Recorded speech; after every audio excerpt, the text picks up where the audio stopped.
People always say that family is everything. They forget to mention that sometimes it can also be your greatest source of heartbreak. My name is Martha Sullivan, and at 59, I had finally achieved the dream I'd been chasing for over 3 decades, a.e. beach house at Seabreeze Cove. But even dreams have shadows, and mine would soon be overshadowed by the ambitions of someone I once considered family. I was 28 when I lost my husband, Tom. A freak accident at the construction site where he worked left me alone with a 6-year-old son and a pile of unpaid bills. Grief was a weight I carried in silence, but I had Daniel to think about. He was my light in the darkness, the reason I got up every morning and fought through the pain. I picked up extra shifts at Riverside Health Center, working as a respiratory therapist during the day and a part-time waitress at the local diner in the evenings. There were nights I collapsed into bed with my uniform still on, too exhausted to do anything but sleep. But I never regretted a moment of it. I was building something for him. For us. Daniel grew up fast. He had his father's eyes, sharp and attentive, always scanning the world like he was looking for its hidden secrets. He excelled in school, and when he got accepted into Rosewood University to study architecture, I nearly cried with pride. He graduated with honors, and I thought, I couldn't be prouder, but that was before he introduced me to her. Samantha Whitfield was beautiful in the way magazine covers are beautiful, polished, poised, and perfect from every angle. She was studying finance at Horizon Wealth Management when they met, and the connection was instant. I remember the first time she walked into my modest apartment, her heels clicking sharply against the worn hardwood floor.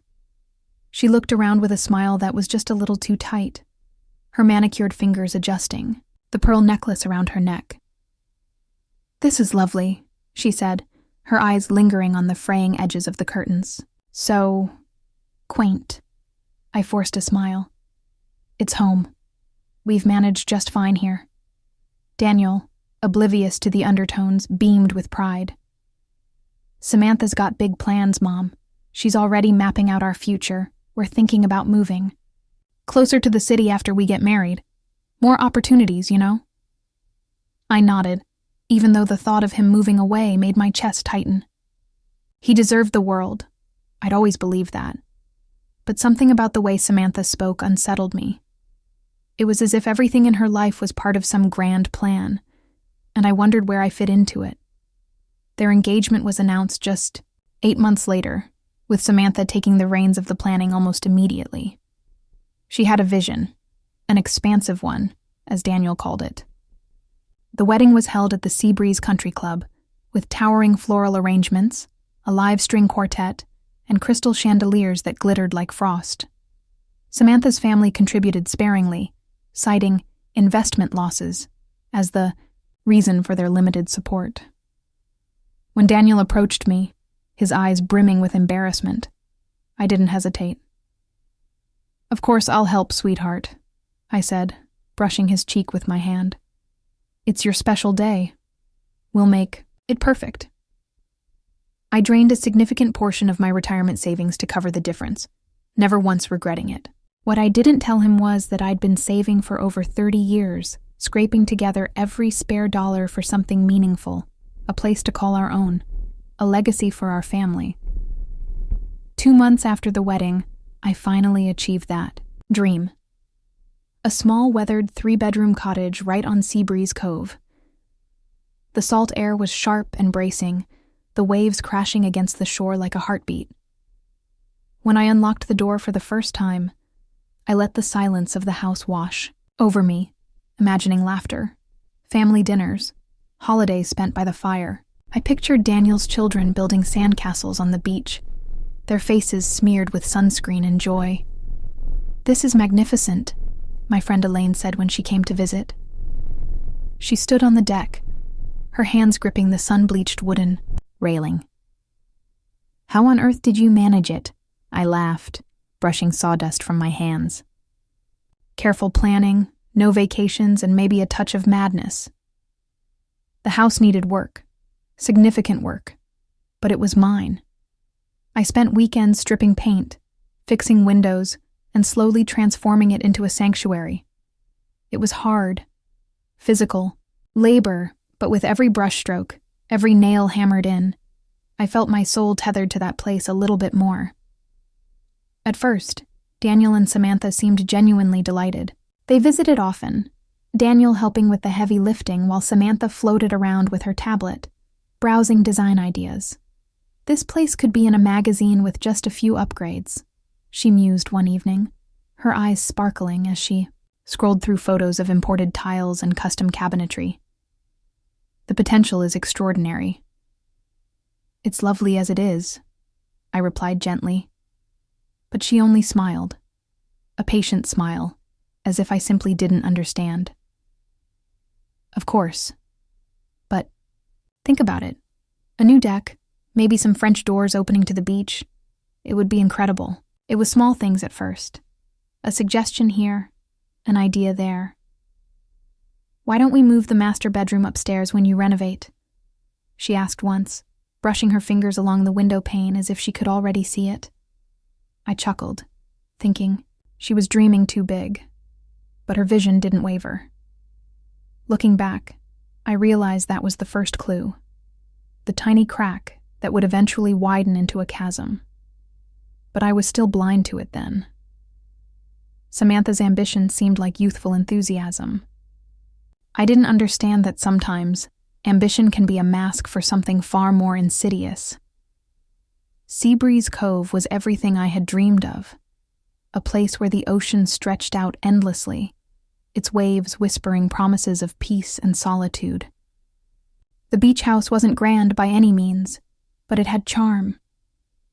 The wood was weathered from years of salt and sun, the deck creaked underfoot, and the windows rattled with every gust of wind.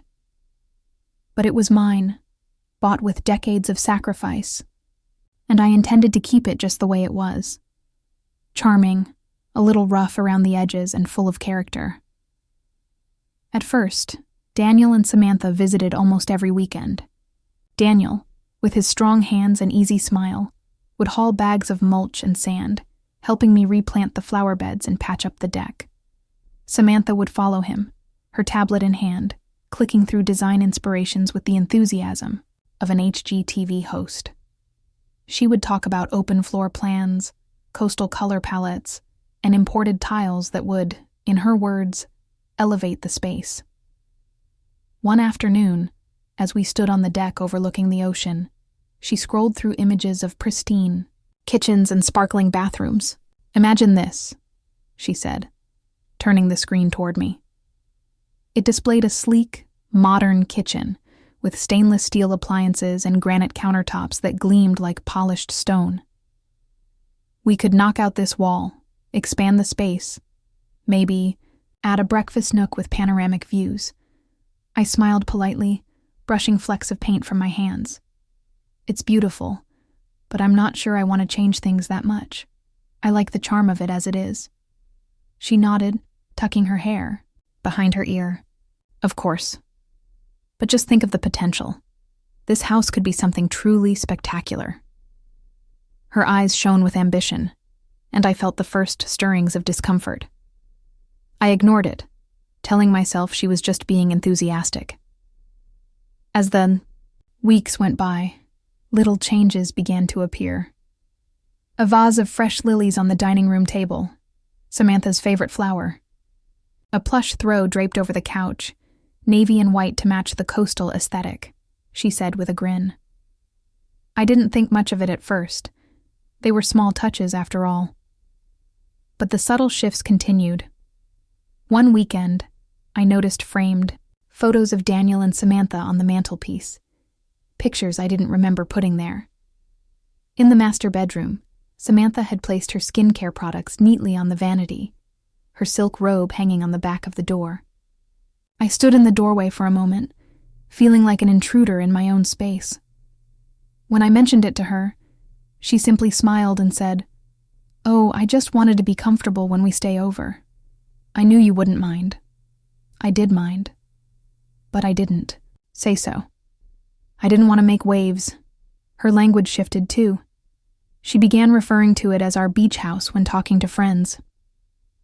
"We're going to spend the weekend at our place in Seabreeze Cove," she would say casually at family dinners.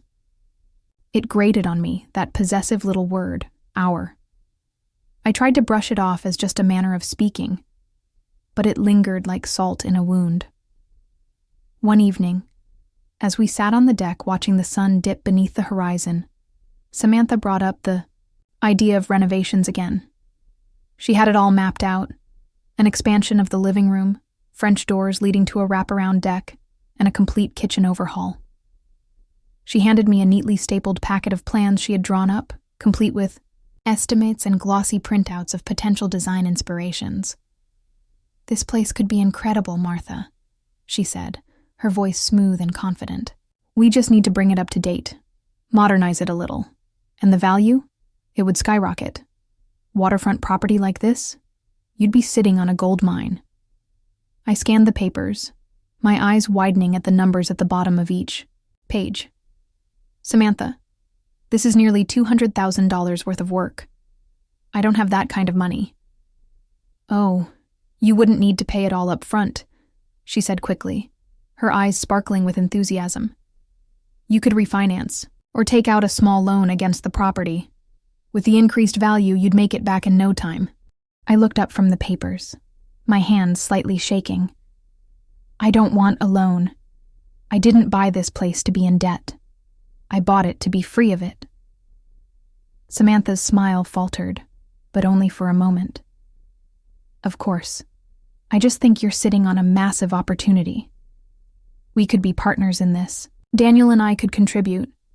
We've been saving, and I know he'd love to help." She glanced back at the house, her eyes gleaming with ideas. "Imagine this place with a little love and attention. It could be stunning." "It already is stunning," I replied firmly, "just the way it is."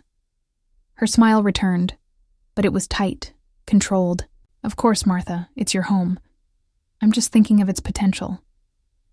I nodded politely, setting the packet of plans on the table between us. "I appreciate your ideas, Samantha. I'll think about it." That night, I lay awake in the master bedroom, the room I'd saved for, scraped together every dollar to make my own. I stared at the ceiling fan whirring quietly above me, listening to the distant crash of waves against the shore. Samantha's vision for the beach house echoed in my mind, each suggestion replaying like a distant drumbeat. For the first time, I felt something sharp and uncomfortable twist in my stomach. Was it fear? Anger? Or just the first hint of something I wasn't ready to face? I told myself it was nothing, just a difference in taste. But deep down, I knew it was more than that. It wasn't just about renovations or decor. It was about possession, about control. And I wasn't sure I was ready for the fight that was coming. It was a Sunday afternoon when Daniel and Samantha showed up at my door with a bottle of Cabernet and wide, eager smiles. The sky was clear and blue, the kind of perfect weather that made Seabreeze Cove look like something out of a travel brochure. I welcomed them in, grateful for the company, and set out glasses as Samantha poured the wine with practiced elegance. "We have something exciting to show you," she announced, her eyes bright with anticipation. Daniel looked at her with a grin, his hand resting comfortably on the small of her back. "We've been working on it for weeks. I think you're going to love it, Mom." I couldn't help but smile back. Their enthusiasm was infectious, and for a moment, I forgot the growing tension that had been simmering just below the surface. I led them to the dining room, where Samantha pulled out a thick folder, its edges neatly labeled with tabs. She laid it out carefully on the table, smoothing the corners as if it were a priceless artifact. "What's all this?" I asked, leaning in to get a better look. Samantha's perfectly manicured finger flipped open the first page, revealing glossy renderings of the beach house, but not as it was now. In the images, it looked transformed, bright, expansive, polished.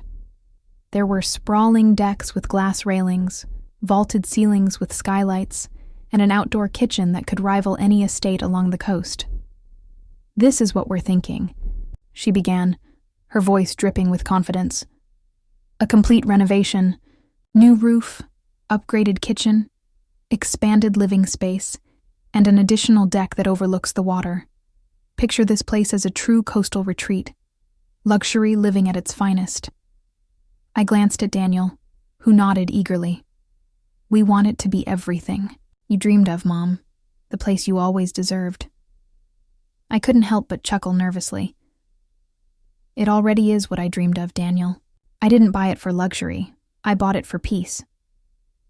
Samantha's smile didn't falter. She slid another page in front of me, this one lined with figures and estimates. The total at the bottom practically leapt off the page. $175,000. I blinked, my hands suddenly feeling cold. I don't understand. How would we even afford something like this? That's the best part, Samantha interjected smoothly, leaning forward with the air of a practiced saleswoman. We were thinking of it as a joint investment. Daniel and I can put in $30,000. We've been saving for something special. And you could use a home equity loan for the rest. It's practically free money with how low the interest rates are right now. The value of this property would skyrocket. I stared at the number again, my eyes tracing each digit. A loan? I've worked my whole life to stay out of debt. Why would I want to take on a loan now? Samantha leaned back, crossing her legs and folding her hands in her lap. Because it's an investment, Martha. You'd still have full ownership, of course, but we'd have a formalized stake in it. With our combined contributions, it could be a true family property. Something passed down for generations. A stake? I repeated, feeling my throat tighten. You're talking about ownership? Partial ownership, she corrected with a smile. It's just a formality. It makes things cleaner, legally speaking. Daniel and I could help with maintenance, improvements, even renting it out during the off-season if you'd like. Imagine the income potential. I looked at Daniel, searching his eyes for some sense of reason, but he only nodded in agreement. It makes sense, Mom. It's a smart move financially. My fingers traced the edge of the glossy papers.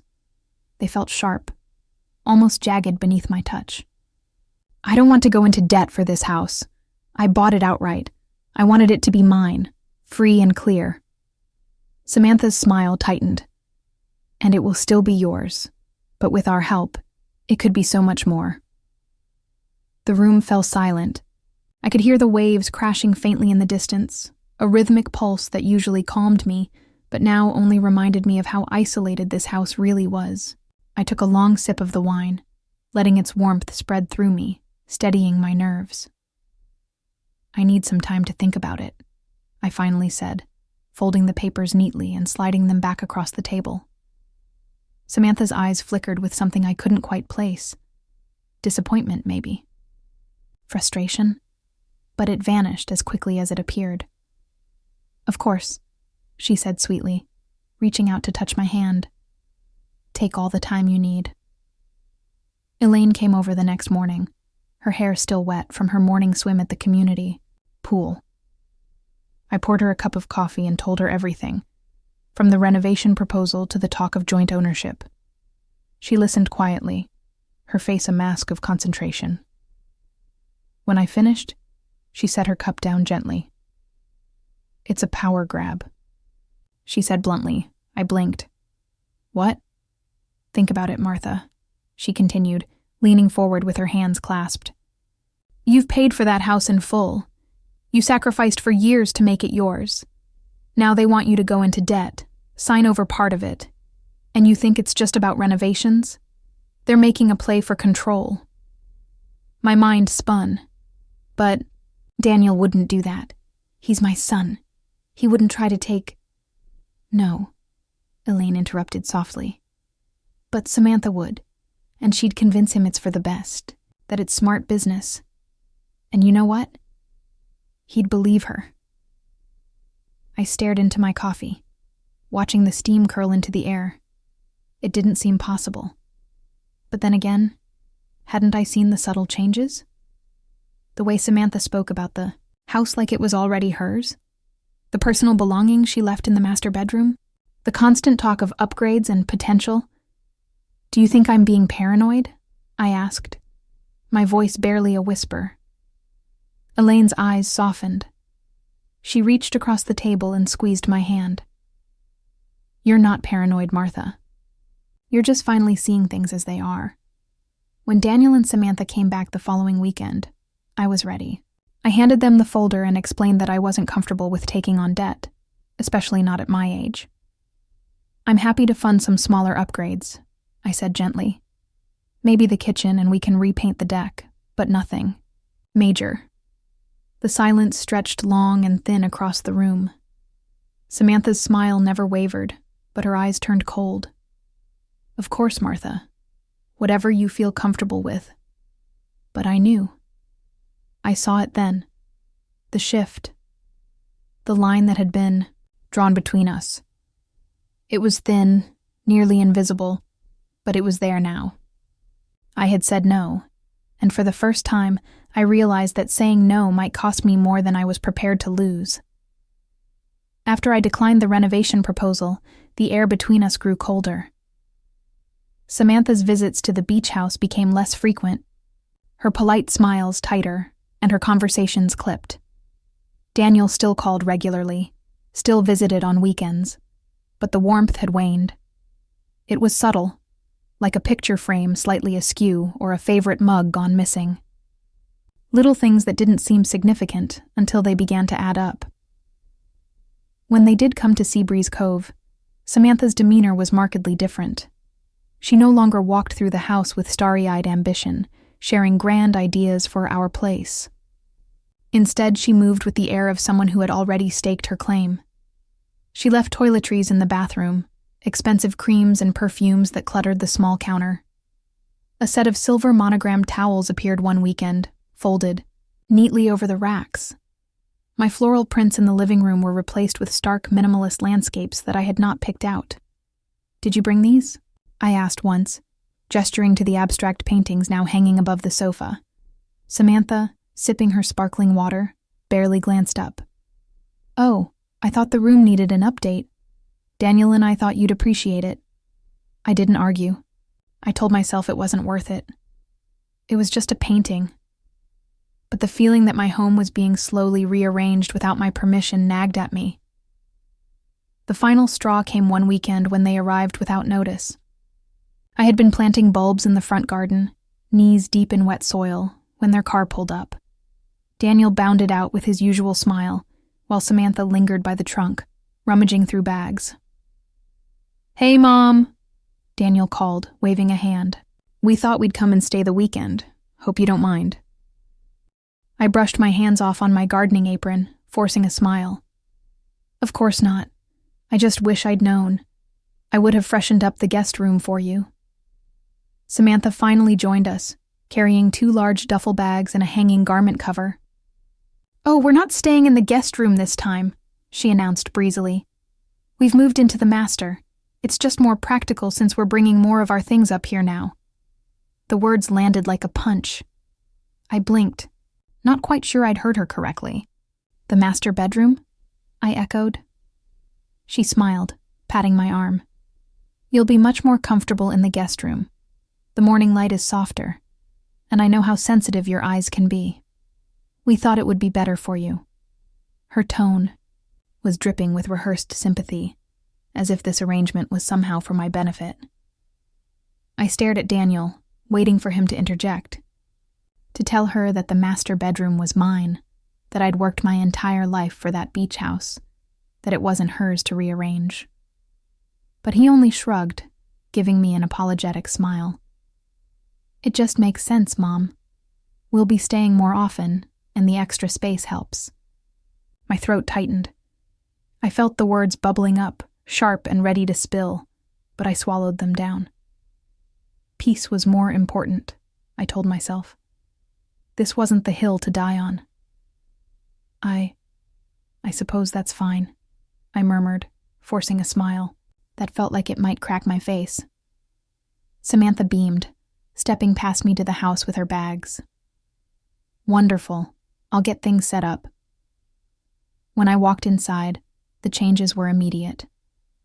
The bedding in the master bedroom, my bedroom, had been replaced with crisp, white linens. Samantha's lotions and serums were lined up neatly on the vanity. There was a new rug I hadn't purchased, and fresh flowers on the nightstand, petals unfurling like it had always been hers. My belongings, my nightstand clock, my family photos, the quilt my mother had hand-stitched, were nowhere to be seen. I found them in the guest room, stacked neatly in cardboard boxes. It was as though I'd been moved out without a word. Displaced. In my own home. It was around that time that I started feeling unwell. It began with shortness of breath, a fluttering in my chest that made simple things, like climbing the stairs, feel monumental. I brushed it off at first.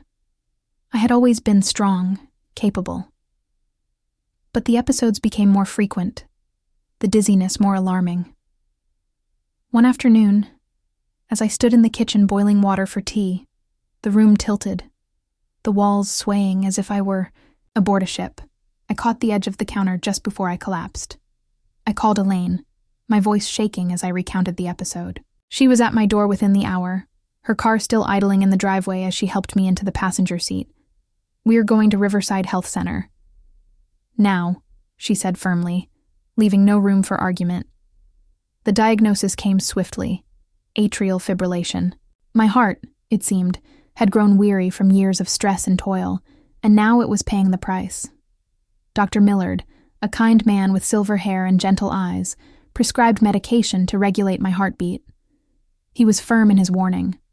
"You can't miss a dose, Martha. Consistency is key. If you don't stay on top of it, there's a risk of stroke." I nodded, gripping the prescription paper in my hands, my knuckles white. "It was a simple solution," he said. "Just one pill in the morning and one before bed. Manageable. Controllable." Elaine stayed with me that night, sitting at the kitchen table with her hands folded, her eyes clouded with worry. "You have to be careful, Martha. No more bending over, backward for them. You need to rest." I wanted to believe her. I wanted to promise her that I would, but the truth was, every time I tried to draw a line with Samantha, she stepped right over it, and Daniel, sweet, oblivious Daniel, followed right behind her. Over the next few weeks, I noticed things around the house had been moved. A framed photo of Tom that usually sat on the living room mantel had disappeared, replaced by a glossy photo of Daniel and Samantha at their wedding.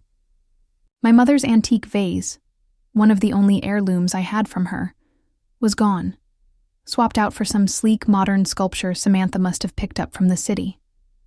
I searched the closets, the storage room, even the garage, but my belongings were nowhere to be found. When I asked Daniel about it, he only shrugged. Samantha said she was tidying up. Maybe she moved them somewhere safer. Safer. That word stung more than I wanted to admit. Safer from whom? Me? In my own home? But I said nothing. I tucked the hurt away, folded it into the creases of my heart, alongside the 1,000 other compromises I'd made for the sake of peace. But peace, I was beginning to realize, was not something Samantha was interested in. Control, maybe. Possession, certainly, but not peace. And I wondered, as I sat in the guest room that had once been mine, how long I could keep pretending that this arrangement was temporary. How long before my home wasn't mine anymore? The ocean breeze swept in through the open windows of the beach house, carrying with it the scent of salt and distant wildflowers. It was the kind of spring morning that made Seabreeze Cove feel like heaven. I busied myself around the house, fluffing pillows, setting out fresh flowers from the garden, and preparing their favorite snacks. Daniel and Samantha were coming for the weekend, and despite everything, I still wanted things to be perfect. Had woken early, the morning sun casting long shadows across the hardwood floors. I took my heart medication as usual, a small white pill with sharp edges that always left a bitter taste on my tongue. One in the morning, one before bed. Dr. Millard's instructions had been clear. No missed doses, Martha. Your heart depends on it. As I moved about the house, I tried not to think about the last visit, the surprise of finding myself displaced into the smaller bedroom. I'd barely had time to process it before Samantha had swept in with her monogrammed towels and minimalist art pieces. I bit my tongue, telling myself that Daniel deserved happiness. If she made him happy, I would learn to live with her.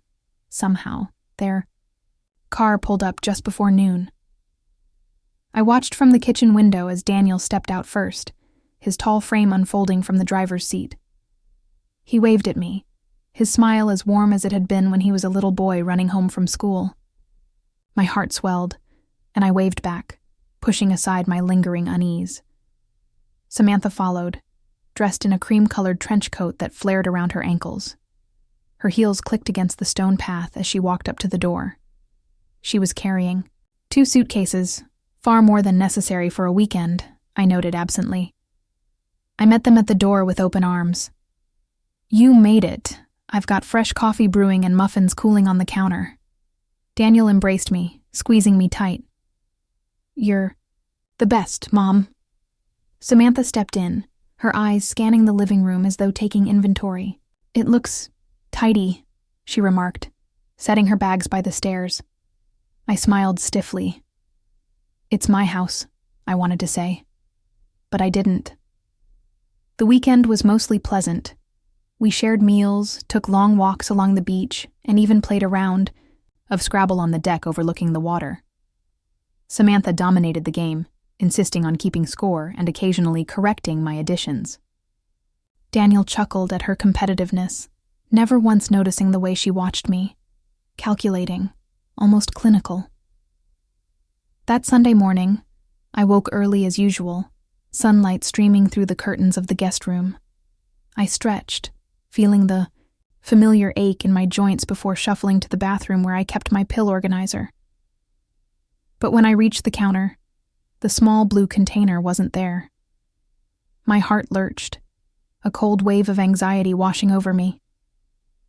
I opened the cabinet, shuffled through my toiletries. Nothing. I moved to the nightstand, rifling through the drawers. My hands grew unsteady as I searched the top of the dresser, the bathroom again, even under the bed. Nothing. A bead of sweat trickled down my back. I couldn't afford to miss a dose. Dr. Millard had been explicit about that. Consistent medication, Martha. Your heart doesn't have room for error. I made my way down the stairs, gripping the railing for support as I called out, "Daniel? Samantha? Have you seen my pill organizer? It's blue, with the days of the week labeled on it." Samantha was in the kitchen, sipping coffee from one of my new ceramic mugs, ones I didn't remember buying. She looked up, eyebrows raised. "Pill organizer?" she repeated, as if I'd asked for a flying saucer. "Yes," I replied, trying to keep the strain from my voice. "I always keep it on the bathroom counter, but it's gone." Samantha took a long sip of her coffee, setting the mug down with deliberate slowness. "Maybe you put it somewhere else," she suggested lightly. "You have been a bit forgetful lately." The implication stung. "I always keep it in the same spot," I insisted, my voice sharper than intended. "Did you move it?" Her smile was soft, patronizing. "I haven't touched your things, Martha. Are you sure you didn't misplace it? You were cleaning yesterday. Maybe it got shuffled around?" Daniel wandered in, stretching his arms overhead. "What's going on?" "Martha seems to have misplaced her medication," Samantha said smoothly, not looking away from me. "I was just suggesting she check the cabinets. Maybe she tucked it away." I bit my tongue, forcing myself to nod. "I'll look again," I said, retreating up the stairs. But I knew I hadn't moved it. I knew exactly where I had left it. Just as I always did. I searched the cabinets, the closets, even the pantry. Panic clawed its way up my throat. It wasn't just a matter of inconvenience, it was my health. My heart depended on that medication. I was breathing heavily by the time I checked the trash can out back. I didn't expect to find anything, I only opened the lid out of desperation. But there it was, my pill organizer, tucked between crumpled napkins and a discarded juice bottle. It had been thrown away, deliberately. I stared at it, heart thudding, painfully against my ribs. My hands trembled as I reached in and pulled it out, my fingers smudging with old coffee grounds. The compartments were open, each one emptied of its contents. 7 days' worth of life-saving pills, gone. I stormed back inside, my hand still clutching the container. Samantha was perched on the edge of the sofa, her legs crossed elegantly, scrolling through her phone. She looked up when I entered, her smile unwavering. "I found my pills," I said, voice shaking with fury. I held up the empty organizer, my knuckles white. She raised an eyebrow. "Oh, where were they?" "In the trash," I replied, watching her face for any flicker of surprise. But there was none. Her expression remained perfectly composed, perfectly polite. "Well, that's odd," she said, shrugging. "Maybe you threw them away by mistake. You've seemed distracted lately." My hands clenched tighter. "I didn't throw them away. Someone else did." Her eyes narrowed slightly, but her smile never faltered. "Martha, I know it's frustrating, but sometimes we forget things. It's perfectly normal at your age. Daniel's even mentioned his concern about your memory. You've been misplacing things for months now." My mouth opened, then closed. I looked to Daniel, who stood in the doorway, brow furrowed. "Mom, are you sure? I mean, you've been a little, forgetful. Maybe it was just an accident." I felt my knees weaken, the strength draining from my body. "I'm not losing my mind," I whispered, more to myself than anyone else. Samantha reached out, patting my hand with icy sympathy. "Maybe we should make an appointment, just to get things checked out. For peace of mind." I stared. At her, my voice caught somewhere between disbelief and rage. Her eyes gleamed with satisfaction, and I realized then that I was alone in this fight. Daniel would always side with her, and she knew it. But I wasn't crazy. I wasn't losing my mind, and I sure as hell wasn't going to let her take anything else from me. The pill organizer sat on my kitchen counter, empty and stained with coffee grounds. I couldn't bring myself to throw it away. Its compartments, once filled with life-saving medication, were now a symbol of something far more insidious. Samantha's gaslighting had shaken me, but finding the pills discarded in the trash had been a revelation. There was no mistake, no accident. This was deliberate. I spent that night lying awake in the guest room, my mind racing. Every creak of the house, every gust of wind that rattled the windows sent my heart thudding painfully against my ribs. I had spent my whole life building this sanctuary, this safe place by the sea, and I would be damned if I let her take it from me. The next morning, I called Elaine. She showed up just after noon, her hair still tied up from her morning swim, eyes sharp and steady. "You look like you haven't slept," she said, stepping inside and shrugging off her jacket. I gestured to the pill organizer on the counter. "She threw them away, Elaine. My heart medication. I found it in the trash." Elaine's expression darkened, her eyes scanning the room as if Samantha might be hiding behind the curtains. "Martha, that's not just cruel. It's dangerous." I nodded, my hands twisting nervously. I don't know what to do. If she's willing to do that, what's next? I don't feel safe here anymore, not when they can just walk in whenever they want. Elaine straightened, a fire igniting behind her eyes. "Then it's time to take back your house." By the afternoon, we were sitting across from each other at Elaine's modest law office in town. The place smelled of leather and old paper, the walls lined with certificates and framed photos of her swimming competitions. Elaine wasted no time, pulling out a stack of legal forms and setting them on the table between us. "We're going to change the locks," she said, her pen poised above the documents. "And we're going to do it legally. I'll file an affidavit, confirming your sole ownership of the property. Samantha has no legal rights to it, and she has no right to be here without your permission." I swallowed hard, my hands shaking as I reached for the pen. "But Daniel..." Elaine's eyes softened. "He'll understand in time. Right now you need to protect yourself." I signed the papers, the pen scratching loudly in the silence of the room. When I finished, Elaine pulled the documents back, her gaze firm and unyielding. "I'll have these processed by the end of the day. I also suggest you get security cameras installed. That way, if she tries anything again, you'll have proof." It felt strange, talking about Samantha like she was an intruder. But that's exactly what she had become. I had been so desperate for peace that I'd let her invade my life, my home, without a word. That stopped now. The locksmith came the very next morning, his van pulling up the long gravel path just as the sun rose over the water. He was young, with sandy hair and an easy smile. "You want everything rekeyed?" he asked, unloading his toolkit. "Yes," I replied firmly. "Every door, every window, and I want it done today." He nodded, not asking any questions. An hour later, I held a new set of keys in my hand, solid and cold against my palm.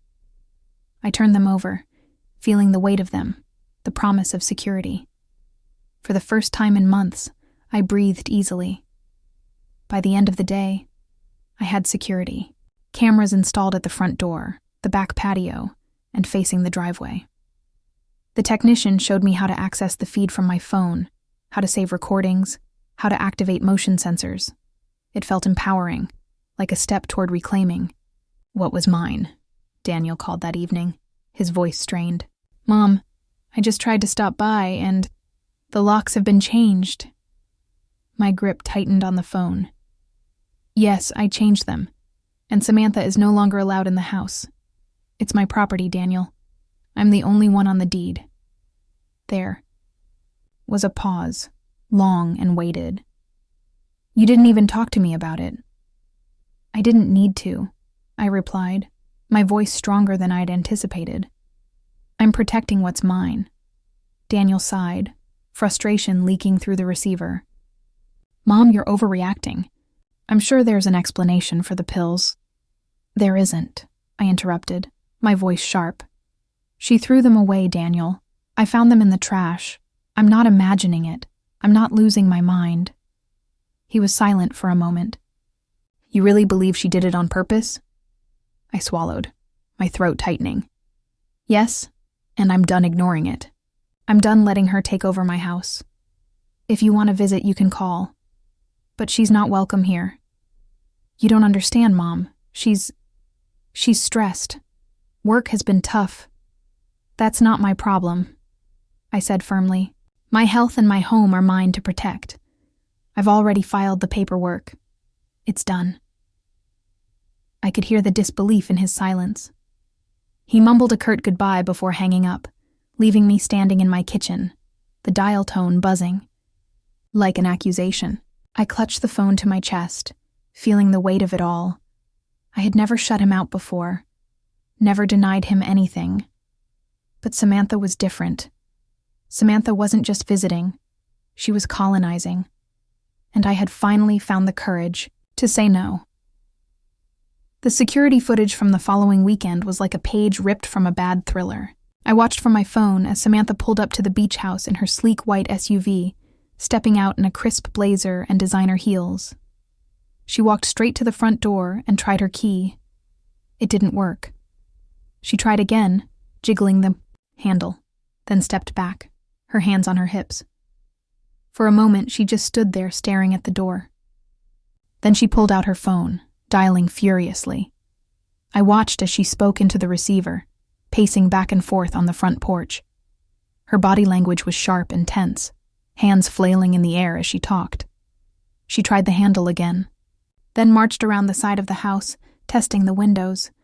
When she disappeared from view, I held my breath, waiting. 10 minutes later, she reappeared, her expression thunderous. She stomped back to her car, yanked the door open, and slammed it shut with enough force to make the camera shake. I watched her drive away, my heart thudding in my chest. It was the first time in months that I felt like I was truly in control, like the walls of my own home belonged to me again. I saved the footage to my phone just in case. Elaine had been right. I needed to protect myself, because Samantha wasn't going to stop. Not now. Not ever. The ocean breeze was unusually strong that afternoon, sending the wind chimes on the porch into a frantic clatter. I was in the kitchen, humming to myself as I stirred a pot of soup, when the unmistakable crunch of gravel under tires reached my ears. I peered through the window just in time to see Daniel's car pull up, dust swirling in its wake. Samantha stepped out first, heels clicking sharply against the pavement. Daniel followed, his face set in a mask of tension. He looked older somehow, wearier than the last time I'd seen him. I wiped my hands on a towel and took a deep breath, steadying myself. I had been waiting for this moment, preparing for it since the locks had been changed and the cameras installed. I wasn't afraid. Not anymore. They didn't bother to knock. Samantha marched straight up the steps and reached for the door handle. When it didn't budge, she rattled it violently, her expression darkening. I opened the door just before she could pound on it, my gaze steady and unyielding. "Afternoon," I said coolly. Samantha's eyes narrowed. "Change the locks back, Martha," she demanded, not bothering with pleasantries. "We need access. This is getting ridiculous." Daniel hovered behind her, his hands shoved deep into his pockets, his eyes flickering between us. He looked like a man caught between a rock and a hard place. "I don't think so," I replied evenly. "This is my home, Samantha. My name is on the deed, not yours." Her laugh was sharp and humorless. "Oh, come on, you can't be serious. You think just because you changed the locks, you can keep us out? Daniel and I have a right to be here. We're family." My grip on the door tightened. Family doesn't throw away heart medication. Family doesn't redecorate without asking. And family certainly doesn't try to take over someone else's property. I met her gaze evenly, watching the flicker of surprise before she smoothed her expression. Samantha turned to Daniel, her voice dripping with exasperation. "Are you hearing this? She's becoming paranoid. Next thing you know, she'll be accusing us of stealing the silverware." She turned back to me, her smile frigid. "Look, I get it. You're feeling territorial. But this place is as much Daniel's as it is yours. He's your son, Martha. Are you really going to lock him out of his own family's home?" Daniel finally stepped forward, his eyes pleading. "Mom, can we just talk about this? Please. You don't have to do this." I held up a hand. "I'm not locking you out. Daniel, I'm locking her out." I pointed a finger directly at Samantha. "You are not welcome here. Not anymore." Her eyes flashed dangerously. "You can't be serious." "Oh, I'm very serious," I replied, my voice firm. "And if you don't believe me, I have proof." I pulled my phone from my pocket, unlocking it swiftly before handing it to Daniel. "Here. Watch." He took the phone hesitantly, his eyes flicking to Samantha before he pressed play. The footage from the security camera rolled smoothly, showing her walking up to the house last weekend, testing the locks, peering into the windows, trying the back door. The timestamp blinked in the corner of the screen, undeniable and damning. Samantha crossed her arms, scoffing loudly. "I was just checking on the place, making sure everything was in order." I raised an eyebrow. "By peering through the windows? By trying every lock? You seem pretty determined to get in for someone who was just checking on things." Daniel watched the footage, his jaw tightening. "Samantha, what is this?" She bristled, her arms crossing more tightly over her chest. "You know what this is? This is manipulation. She's turning you against me, Daniel. She's been paranoid for months. And now she's got you watching her stupid security footage like she's under attack." She took a step forward, her voice lowering. This is our house too. And I'm not going to be pushed out just because she's throwing a tantrum. I stepped between them, squaring my shoulders. It's not yours, Samantha. It's mine. And I've filed the paperwork to prove it. You have no legal right to be here, and if you try to enter again, I'll have you charged with trespassing. Her face paled, the confidence slipping for Beau, just a fraction of a second. What paperwork? She demanded. I smiled, the kind of smile that comes from holding the winning hand. Elaine helped me draw up legal documents. You're not welcome here anymore. And if you try to push your way back in, I'll have it on tape. I gestured to the camera nestled discreetly above the front door. Just like I did last weekend. Daniel's gaze shifted to Samantha, and for the first time, I saw real doubt in his eyes. Samantha, did you really try to get in last weekend? I thought you were at the city meeting. Her eyes flared with indignation. I was. I just stopped by afterward to check on things. I was looking out for your interests, Daniel. She's locking us out of what's rightfully ours. I took a step forward, my voice low and firm. It's not yours, Samantha. You've tried to gaslight me, move me out of my own bedroom, throw away my medication, and now you're trying to force your way back in. I don't think so. Her expression twisted into something ugly, her lips curling back in a snarl. You can't keep me out, Martha. I'll take you to court. I'll get a judge to force you to give us access. You're mentally unfit. You can't manage this place alone. I'm doing you a favor by stepping in. I held my ground, unflinching. You're welcome to try, but I have the deed, the paperwork, and now the footage. You won't win. Her face flushed with rage, but before she could spit out another threat, Daniel spoke up, his voice shaky. Samantha, that's enough. He stepped away from her, running a hand through his hair. I need to think. He looked at me, eyes shining with regret. I didn't know she was doing this, Mom. I swear. My heart softened just a fraction. I know you didn't, Daniel, but it's time to open your eyes. Samantha looked at him, her eyes wide and furious. You're taking her side? After everything we've done? After all the work we put into this house?